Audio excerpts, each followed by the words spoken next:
রাত জাপানের নির্জন রাস্তায় শুধু তোমার পায়ের শব্দ আর আরেকজনের। কিন্তু যখন তুমি থামো সেই শব্দও থেমে যায়। যখন তুমি ফিরে থাকাও কেউ নেই, শুধু ঠান্ডা বাতাস আর অন্ধকার। কিন্তু তুমি জানো না, কেউ একজন তোমাকে দেখছে, কেউ যে অপেক্ষা করছে শুধু একটা প্রশ্ন করার জন্য।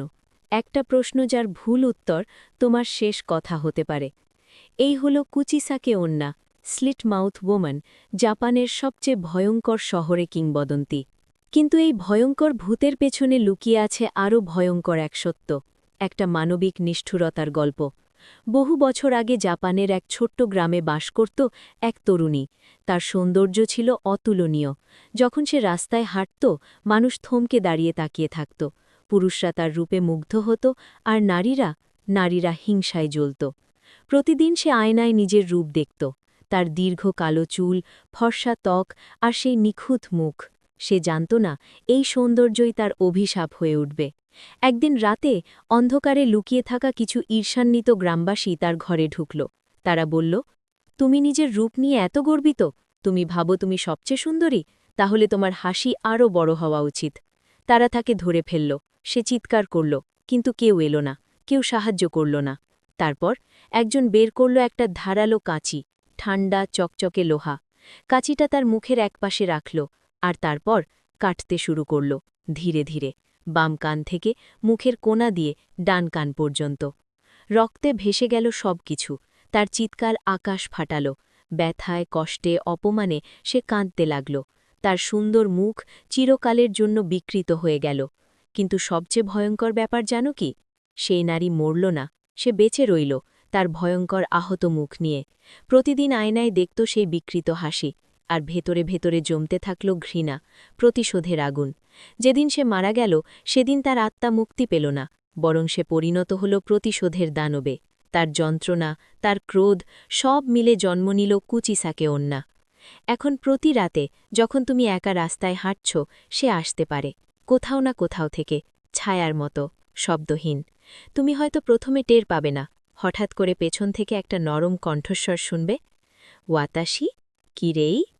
তুমি ঘুরে দেখবে, একটা নারী, সুন্দর লম্বা চুল, কিন্তু তার মুখে একটা সার্জিক্যাল মাস্ক, শুধু চোখ দেখা যাচ্ছে।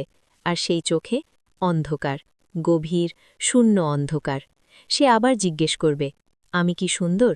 তোমার হাত কাঁপতে শুরু করবে, হৃৎস্পন্দন বেড়ে যাবে। তুমি জানো কিছু একটা ভুল আছে, কিন্তু কি বলবে? যদি তুমি ভয়ে হ্যাঁ বলো, সে খুশি হবে, ধীরে ধীরে হাত তুলবে মাস্কের দিকে, আর তারপর টেনে খুলে ফেলবে। তখন তুমি দেখবে সেই বিকৃত মুখ, কান থেকে কান পর্যন্ত কাটা, দাঁতগুলো দৃশ্যমান, রক্তের দাগ, একটা অস্বাভাবিক, অমানবিক হাসি।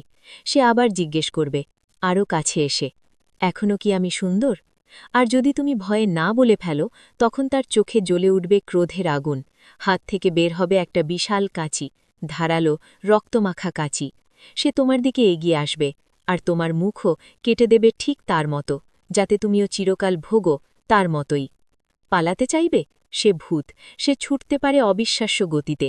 তুমি দৌড়াবে, সে ভাসতে ভাসতে তোমাকে ধরে ফেলবে। কোথাও লুকানোর জায়গা নেই, কোথাও পালানোর পথ নেই। কিন্তু শোনা যায় কিছু উপায় আছে।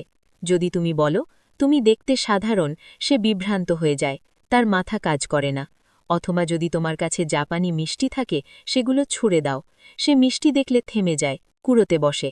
সেই মুহূর্তে, শুধু সেই মুহূর্তে তুমি পালাতে পারো। কিন্তু মনে রেখো, যদি কখনো কোনো রাতে জাপানের কুয়াশাচ্ছন্ন রাস্তায় একটা মুখোশ পরা নারীকে দেখো, যদি সে তোমাকে জিজ্ঞেস করে, আমি কি সুন্দর? তাহলে সাবধান, খুব সাবধান, কারণ কুচিসাকি অন্না এখনও ঘুরে বেড়ায়, এখনও খুঁজে বেড়ায়। তার প্রতিশোধ এখনও শেষ হয়নি, আর হয়তো পরবর্তী শিকার তুমিই হতে পারো।